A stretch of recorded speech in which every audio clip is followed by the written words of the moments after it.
And welcome back, everyone. Welcome back to another week, another edition of the Korean StarCraft League, week number 55.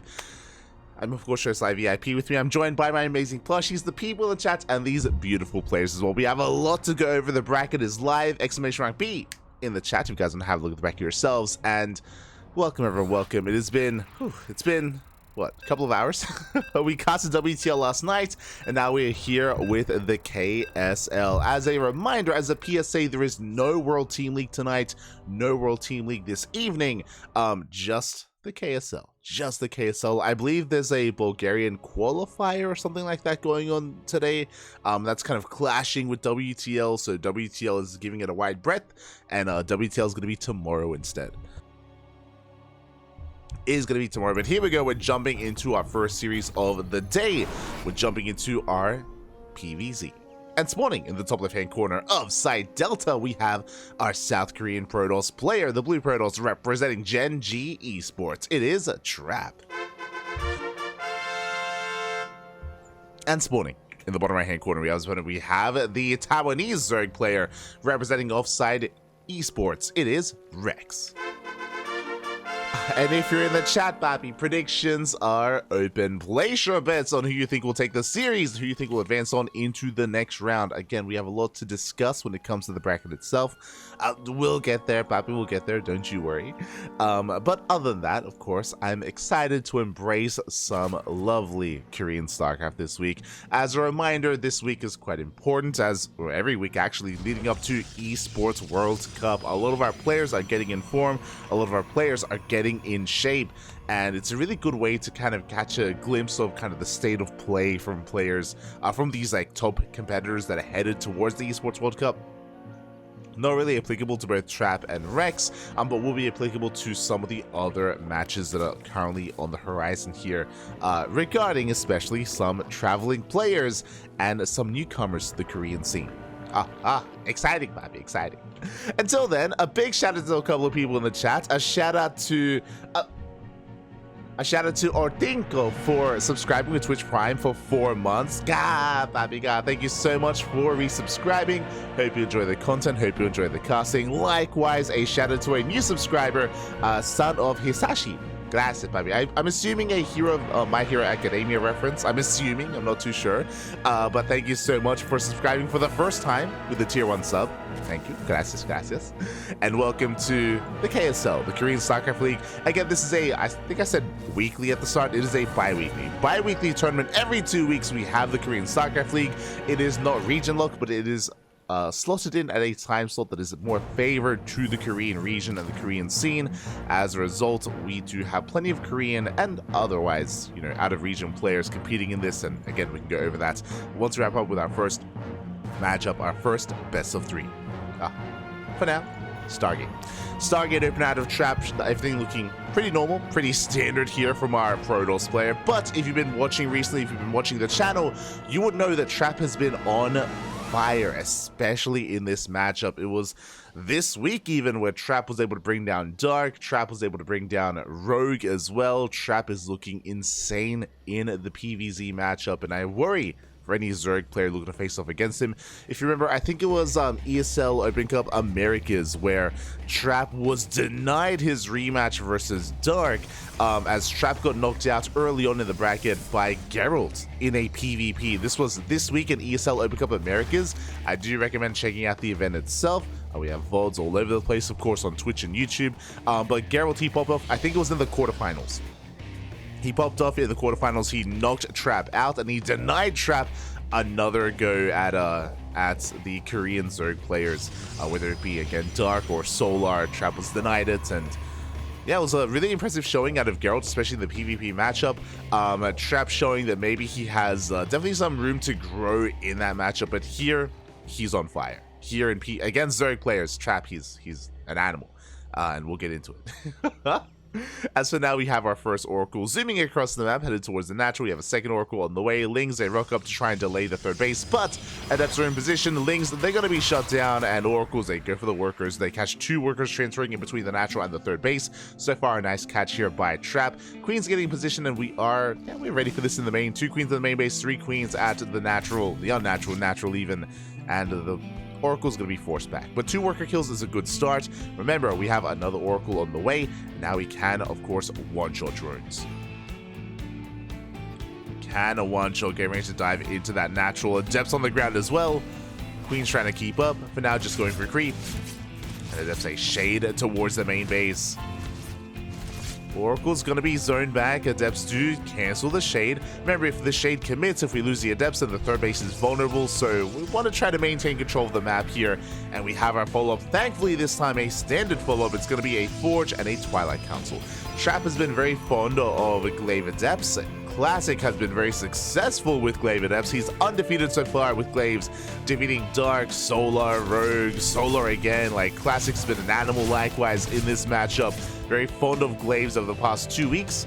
Trap has been embracing it as well, but this time, standard game. I appreciate it. Do appreciate it as we get 4 more drones here at the natural. Trap once again going for the flyby, getting a couple worker kills, still maintaining a position, still alive in the corner of the map, and can go back in and get even more damage done. Likewise, we have 4 Adepts headed towards that third base. Rex, meanwhile, he's been droning, he's been focusing on purely Ling Queen production. Roach Warren's on the way at a good time, but it's all about minimizing losses, and we've been struggling here so far. As how many workers have gone down? 10 so far. 10 drones falling, both Oracles survive, they recall back home. At least we deflect the Adepts, but this is some good damage and a good start for Trap. Very good start for Trap. Rex still trying to recoup his losses, building up towards his Roach production, towards his lair as well, getting towards the mid-game. But again, Trap is looking quite comfortable. The pressure right now is on Rex to bounce back, to try to find some kind of counter damage. Lings attempt to threaten the third base, but Trap is in position. He does deflect the Lings. Likewise, shield batteries have to finish up as well. Third base is looking quite secure. So far, so good. Meanwhile, we have a 4-gate explosion. Ooh, we're getting up to 8 gateways. No gases. No gases add to the third base, so we're getting up to an 8-gate setup, 8 gates on 3 bases with +1 and a blink. This looks like the beginnings of a very committed 3-base push. A borderline 3-base all-in. The +1 is throwing me off a little bit. Usually 3-base all-ins rely on a lack of forge and lack of upgrades, but this is going to hit very hard nonetheless. Here comes the move out by Trap, and to defend against this, Rex, he has drawn up to 3-base saturation. He hasn't over-droned, thankfully. Lings are on the way, Roaches, Ravagers as well. Rex, he will have the tools to defend, but it's all about the execution, all about how he does engage, and he does catch some of the reinforcements. Up! Casito, not quite, as the warp-in does complete. We don't deny the warp-in. Roaches, Ravagers on the way. We do lay siege with the 4th. And 4th base taking a lot of damage. Lings are coming from behind, but the Roach Ravagers a little bit too late. Yeah, it is too little too late. Lings are being completely cleaned up. We look down the main army and we're going for the kill on the hatchery. And not just that, we're even picking up the Roaches. Yeah, Roaches are going down, Ravagers as well. Rex caught just a couple of seconds too early here as he just barely was not ready. The hatchery is going to fall, and from here, Trap can just keep on pushing. Behind this, extra gases. Extra gases have been taken. We're starting immortal production. +2 is now on the way. Trap is building up towards the next step, but this 8-gate timing did do very well, very nicely, and now Rex, he's on the back foot. Rex is in a lot of trouble again. He barely didn't have the Roach Ravager ready in time. He had Lings, but not enough support for those Lings, and as a result, that's a kill on the hatchery. Now, thankfully, Rex hasn't lost many workers. He did preserve his drone count, true, and he's going to have to most likely double expand from here. Most likely try to double expand, recover his losses. Losing that building, losing that hatchery means that we are now falling a little bit behind production-wise, and Trap is looking to snowball out of control. Again, he's backing off, he preserves his Stalkers. Immortals are amassing as we speak, 2 Immortals already. The next wave, the next push is going to hit that much harder. Not just with Stalkers this time, but also with Immortals and with Storm. Oh boy, Storm is on the way. So Trappy's setting a pace, Rex is trying to keep up. Again, we still need that 4th base to get up and running. Now would be the time to saturate the 4th as well, but Rex, he's stuck on 3-base saturation. We're stuck on 65, 66 workers. Still not ideal for Rex. Is threatening a counterattack, and we can maybe get something to make something happen here, but we're leaving the Immortals back at him to defend. Stalkers move out, and our goal here is to contain. Deny the 4th over and over again. That is the win condition for Trap. Rex has arrived. Gonna fend this off. So far, so good. Does save the base. Does save the base. Gonna be able to transfer over. Hive is on the way as well. I'm loving the hype for Viper Tech specifically, as we do get links into the main. Oh my god. Okay, they did manage to slip in. The Zealot was not on hold position. And we get 9, we get 10 probe kills. Very nicely done. Okay, Rex, we're in this. We get some counter damage. Base is getting up and running. We are getting saturated. Hive Tech and Lurkers are on the horizon as well. What I will say is that it does feel like this Lurker, and it's at a pretty decent time here. Ideally finishing up in line with the Hive. The problem is I don't know if we have enough time to actually produce these Lurkers. Again, they are delayed because of the delayed 4th base. And this army is still looking terrifying. How much is this? 5 Immortals. Oh my god. 5 Immortals. We have 4 High Templar, each with 1 Storm. Roach counterattack will get on top of the 4th base. And Trap doesn't turn around. Trap, he does not turn around. He's going to be committing across the map. Sure, we're losing probes across the map, but it doesn't even matter. We're going in for the kill. Lurker's not ready. The Lurker den just finished. And without Lurkers, how do we hold? Zealots, they hit the 4th base. Storm zoning back the main army. The Immortals going ham here on these Roaches. 5 Immortals and still 3 Storms left. And we dive on the Hydras. We do just cut up the army. And Rex, he is in a lot of trouble. Did get a lot of damage done across the map, but didn't even matter. This main army just did not slow down, did not stop. Trap still reinforcing. Across the map, the Roaches is still wreaking havoc, but there's only 2 Roaches left, and they cannot threaten the main base. We have some Lurkers, but a handful of Lurkers is not enough to stop the tide of Protoss. GG gets called, and Trap will take game number 1. GG. Trap will take a lead here, and again, a lot of momentum given really early on to Trap. It all came down to that initial, I was going to say it came down to the initial 8-gate push on 3 bases, but even before that, the Oracle damage was substantial. It wasn't just that Trap killed 10 drones, it was also that he killed 10 drones and didn't lose anything. Didn't lose any Adepts, didn't lose the Oracles either. Trap was very efficient early on, and he set himself up for that kill move. Alas, unfortunately, Rex needed a couple more seconds to be ready with some Roach Ravager. If you remember, he was producing Roach Ravager as the push was already at the 4th base. He barely needed a little bit more time, and without the Roach Ravager, couldn't save the hatchery, couldn't save the base, and yeah, Trap just never really let Rex breathe from then on forward. It's a very intense game there from Trap. I'm hoping that Rex can bring it back. Rex, he has shown us in the past, he's shown us in WTL that he can take it to these top tier players, but we have to be on fire, we have to be on point, we have to bring our best to the table here and now.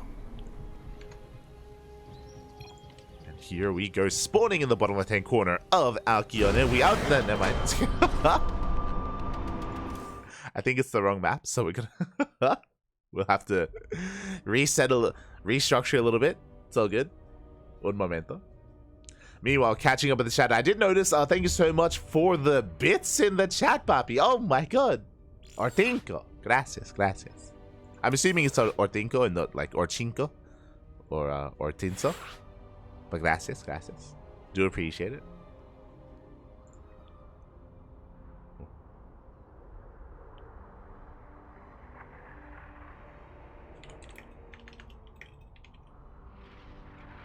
And oh right, looks like we have another caster.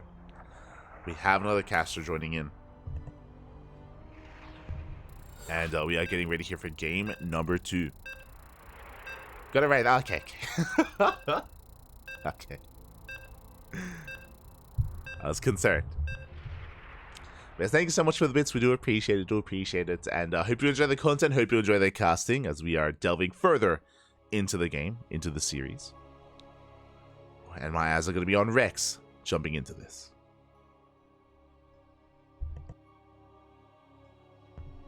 Here we go.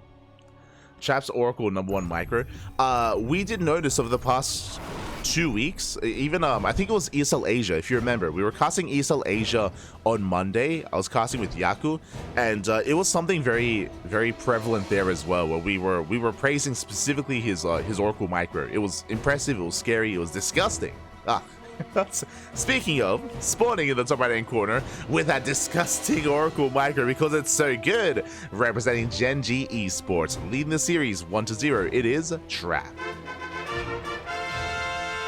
And spawning in the bottom left hand corner, we have the Taiwanese Zerg player, the red Zerg player representing Offside Esports, Up against the wall, he has to fight back here and now to force the ace match. It is Rex. But yeah, I do distinctly remember when we were casting on Monday that we had specifically like spoken about Trap's Oracle micro and how like fluid it was, how like fluid and succinct and just, yeah, really smooth and really slick is kind of the wording that we were using at the time. It was impressive. It was very impressive, very terrifying as well. So really cool to see that even though Rex has only been back a couple of months, I mean, it's been like 2 months, right? 2 months, 2.5 months from his military service. Like, Trap is very much so looking in form. His micro is back, his macro is back, and he's getting better and better as the weeks go by. I can say the same for Rogue. Rogue is another player that came back from the military at the same time as Trap. He's also been improving a lot over the past couple of months. But I do think that Trap has found a little bit more success than Rogue, but only a little bit. Like, it's one of those things where it's like, oh, you know, Trap is going, is going for these like semifinals or finals runs, and like Rogue is only making it to the quarterfinals or semis. But like, they're both still bringing down big names. They're both still like contesting against some of these bigger players. Rogue, of course, recently defeating Oliveira. Rogue did defeat Oliveira also this week as well. Trap, of course, with killer PvZ. They've both been finding success in their own ways. Did Trap just spray on Rex? Is that what just happened? Or did Rex just spray on Trap? Who sprayed who? Oh my god. As we are going to be settling in, there's going to be a Stargate opener here by Trap. Is going to be that Stargate opener, and back at home, Rex is going for his natural, his hatch gas pull into his third base. Standard openers here all around. Nothing too crazy, nothing too fancy yet. My eyes are still going to be on Rex. I mean, I was going to say that my eyes are on him to see, like, when he cuts workers, we might see, like, some committed roach aggression or German taxi or some kind of all-in.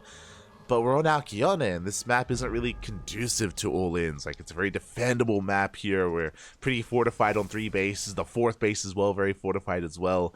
This lends towards longer games, and I'm not too sure how successful aggression would be from the side of Rex. So we may just be in for another more, like, standard early to mid-game. We'll keep an eye on our players. For now, Adepts, they move out across the map. Oracles are on the horizon. They are on the way.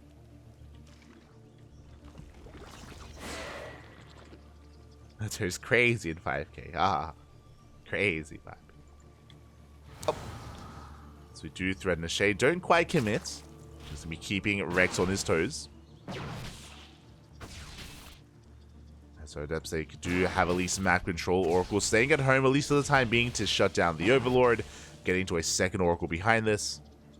And we'll see if Trap does embrace a faster Twilight Council without a Forge. We've seen Trap embrace Glaive Adepts quite often in this matchup, in his return. So I'm definitely keeping my eyes open here for Trap. So Oracle moves out. It does come across the natural base. I guess now the natural. No workers yet, so no damage done. Adepts, they do dip into the third, and ooh, we do commit to the shade. Not quite catching anything yet. Queens, they collapse on the Oracles. They force them back. And so far, so good. Rex not really losing much of anything. Getting us around. Nice position here. We surround the Adepts, and one of them goes down. The other will escape. But so far, Rex not losing a single worker. I spoke too soon. 2 drones fall to the Adept. But compared to the 10 of game 1, much cleaner defense here by Rex. But much cleaner initially with the Oracles. They do get back into the main. Ooh, getting up to 5 drone kills. Or 3 extra workers, in addition to the workers killed by the Adepts.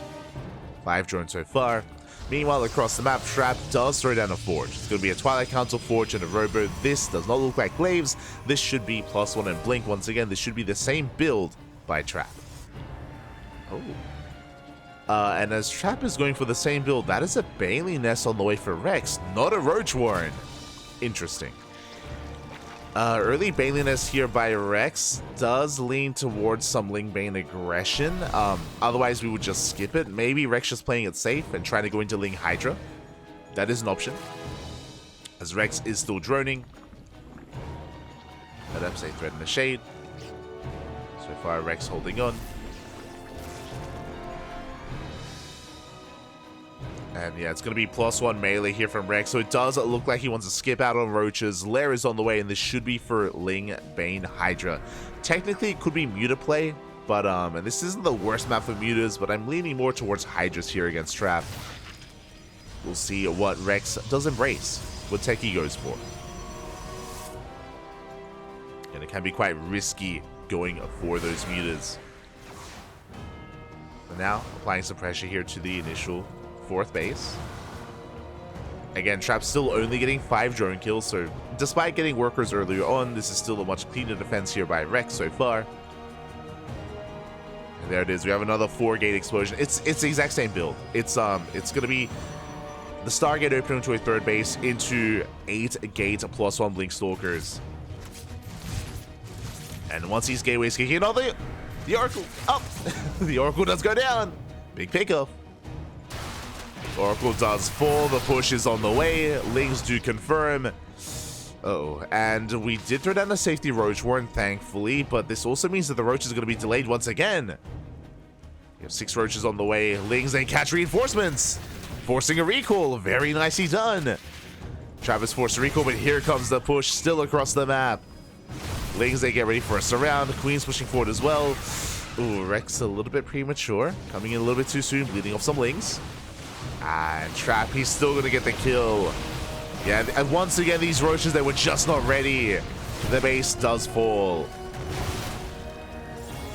Trappy gets what he wanted. And the follow-up is very different, actually. Okay, we still take 2 extra gases. We are working towards Immortals, but that is a 2nd Robo and a Bay. We're working towards Colossus. Again, it looks like Trap, basically what happens here is Trap, he recognizes, hold up, you're much more Ling heavy this time, you barely have any Roaches, this looks like Ling into Hydra, it is, Hydra Den's already on the way, so instead of going very Immortal heavy, Trap, he makes a decision to go into Splash Damage instead, to go into Colossus. So Trap does adjust, does adapt, okay, he's only got the 1 Immortal, recognizing that he doesn't need them as there are barely any Roaches. Trap is getting ready for his own expansion. Rex's time was much faster to retake the 4th, here on the right hand side, and this 4th base is going to be much more secure. That's the upside of this map of Alcyone. These bases on the right hand side are a little bit more awkward to push into. As Lings get across the map, they scout, they confirm the Colossus. We're still going for the cyber, yeah. Going for the cyber core, but we will back off. Will retreat. Likewise, it ups, they get across the map. 2 more drones going down. A nice reaction here out of Rex. He does pull away in time, minimizing his losses, losing 4 drones for 2 adepts. That was a better trade for Trap, but didn't get out of hand. It's okay. And this time, Rex is going to be able to actually settle into his own hive tech and settle into his lurkers. The downside here of going into these Colossus is that your timing and your follow-up push is going to be a little bit later. So that does mean that Rex has more time to build up. Speaking of, there it is, 7 lurkers on the way. So Rex is getting ready. Rex is saturating his 4th base. Trap is moving out, but this time Rex is going to be much more prepared. And Viper's in production as well. It's still going to be a clutch timing here to hold against. Ling's going for a counterattack. Trap going to be committing with 2 Colossus. Lurkers getting in position to hold the line initially. Colossus pulling back, catching out some Roaches. Very nice force fields. Force fields, they lock down the army. But getting within range of the mineral line Zealots, they do dive in. And Rex, unfortunately, can't really engage here. Forced to pull away at the same time his Lings are being held. We're holding against the Lings. We got 11 drones at the 4th base. Now we get into the main. Zealots into the main base. We're heading towards the natural as well. And we are pulling Rex apart. That's a kill on the 4th hatchery. And we get 20 worker kills. Ay, ay, ay. Rex was better prepared, but this time we saw that the Lair Tech lurkers, they couldn't quite hold and protect the 4th. Weren't quite in position in time. And alas, we were not quite in position in the main base either. So Trap, this time he doesn't push and kill, but he does maim. He does maim Rex. Gets the 4th, gets 20 plus lurkers. Rex does have a much more comparable army here. He can, of course, pop off with these lurkers, with the Vipers as well, but is on 3 bases. And as a result, Trap is maxed out. Trap is maxed. Prism's still just stuck here outside the base. I should say Poison Rage to dive in. Zealot run by towards the left-hand side, and Trap setting up a tri-pronged attack. And Rex, we're gonna have to pick and choose what do we defend. So far, the Queens of the Main, they shut down the Prism. Nicely done. Prism gets shut down. Zealots, they reach those Roaches. Roach is gonna be able to shut them down as well. And Rex is holding. Rex, he does hold. He cleans up the Zealots. He cleans up the drop. But what about the main army? Ooh, as we are breaking through. And now we've gone back into Immortal production. 6 Immortals here for Trap. The Storms! Oh my god. Storms are insane. We feed back the Viper. And Lurkers are good, but again, they just can't engage. They just out of range. They protect the choke point, they protect the ramp, but alas, the base still falls. Rex down to 3 hatcheries. And Trap can just keep rotating. He doesn't have to push into these Lurkers, he can rotate over and hit the northern base. Pushing into these Lurkers is still going to be difficult, but again, we can avoid them. We can avoid the Lurkers. Lurkers trying to keep up. Storms do connect. And we're getting ready even for Sky Toss. 2 more Stargates on the way. Soon to be a Fleet Beacon. Mothership in production as well. Nice thing run by here out of Rex. Does get into the mineral line, but is going to be cleaned up. The Fleet Beacon has completed. Still more Immortals on the way. And Trap is in control. His economy getting out of hand here with that gold base. And just maintaining control of the map, denying any kind of 4th. We do see Rex expanding towards the northern side. But Trap, he's on the way. He's making his way over.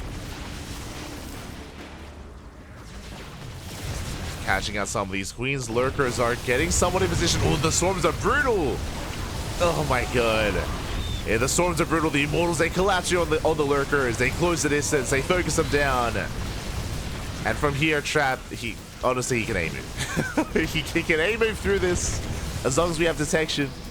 There's 3 Lurkers left. 3 more to arrive. We're barely holding the line. Trap has to rotate around. Reinforcements are on the way. The army is very battered and bruised. If it was just the 3 Lurkers, we could break through, but we're holding. Barely holding on. But here comes the Sky Toss. And the worrisome thing here is that Rex he's preparing, he's trying his hardest here to hold on against the ground-based army. He's not ready for the air. He's not ready for those carriers. As they are on the way. Bailing run by being set up as well. Mothership heading across now. Do we just recall into the main? Uh-oh. Army's getting in position. Mothership has arrived, and yeah, we're just recalling right into the main base. Lurkers do burrow right underneath. Where are the carriers? Carriers not quite here. A bold recall, but we break through nonetheless. Yeah, the Immortals, they stand strong. They are immortal. They melt the Lurkers. GG gets called, and Trap will take the series 2-0. GG. GG, well played. Trap will take the series here, but a shout out to Rex because he did hold his own. He had more of a back and forth here in game number 2. Game 1 was more decisive, true. Game 1 was more decisive and a little bit more one-sided in favor of Trap. Here in game 2, Rex, who was able to get into his Lurkers, get into his Hive Tech, he was able to minimize his worker losses early on, but still was unable to maintain that 4th base. Unable to maintain with that. GG, well played. And we are getting ready for our next series. We're getting ready for the quarterfinals already at this point. And we can quickly take a moment to have a look at the bracket and to go over what is coming up next. So we're just setting things up.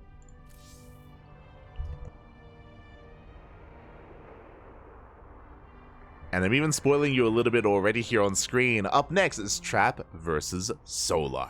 Let's go. So the Zerg opponents, they just get harder and harder. We'll see if Trap can continue his reign of dominance over Zerg. For now, we'll switch our scenes over and have a look at the bracket.